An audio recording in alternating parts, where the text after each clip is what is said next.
Ooh. Hi everybody, my name is Tommy and today I'm going to be your substitute science teacher. And today I am going to talk about the immune system. How does our immune system actually work? So it's kind of like what happens when we get sick, but this is when I go into a story. First, it's just a sunny day.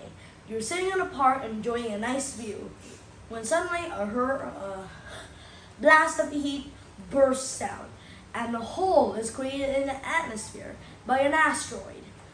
Then millions of aliens come over and raid our supply of resources. Well, that's something that's not true in the real world, but it is actually true in our body.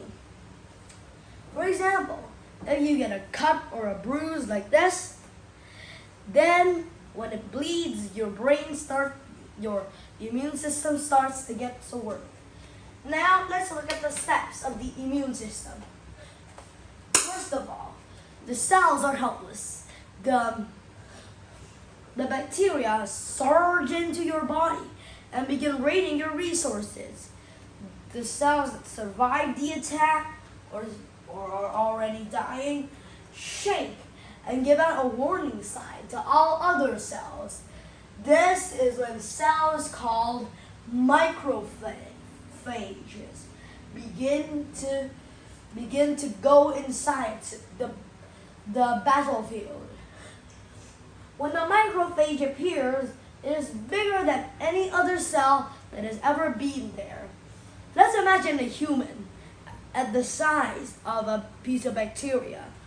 And then let's imagine a macrophage at the size of a rhinoceros. You won't want to mess with a rhinoceros, but the bacteria does mess with the macrophage. At once the macrophage starts to eat the bacteria. But in order to do that, they have to grab the bacteria. Now let's move on to where the T cell is located. The T cell, if the macrophage is now tired because it can only eat about 100 bacteria each hour, then it will have to ponder on the T cell. The T cell is a small cell, even smaller than us. For example, we could say a T cell at the size of a mouse, a bacteria at the size of a human, and a macrophage at the size of a rhinoceros. The T cell will go and awaken the B cell, or go into the battlefield and awaken the macrophages, as well as fight with them, fight other enemies like that. It warns the B cell. So this is the B cell. When the B cell is warned, it gives out a fighting signal to all its other preys. And then it starts to stretch apart and then turns into many clones. These clones will fight like devils in the battlefield of our cup. Now let's move on to the fact, if we have won the battle, like if our first line of defenses, the macrophages have taken over. However, if there are too many enemies, then our second line of defense, the T cell and the B cell, will come in. Now, I'm going to talk about how our wound will come back to be a scar. How and why? Well, first of all, how?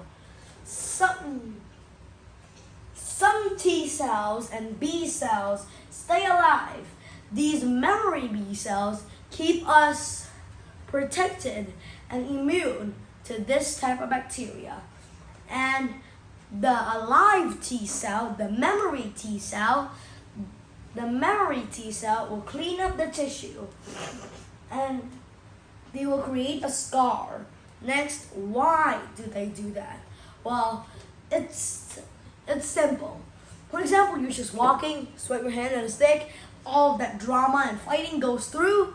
You don't want your hand to be bleeding all the time and your war goes about 5 years and your cut still hasn't closed. Well, that's why after the battle, when we win the first battle, the memory B cells and T cells will try and close the wound, but not if we scratch it too much. There. So that's how you have it. First of all, we talked about the cycle of the battle. Next, I talk about why they have to stay alive. Then I talk about how they close our wounds. And if we do something like scratch the piece of brown on the wound, the battle would have to start all over again. So, that is all I can talk about today's lesson on what happens if all the bacteria in the world, or just bacteria, comes into our body. Or, just to be simple, how does our immune system actually work? So see you next time with the next part of what are those explosive things called the compost system really works. So that is the end. Thank you for listening and see you next time with the next topic.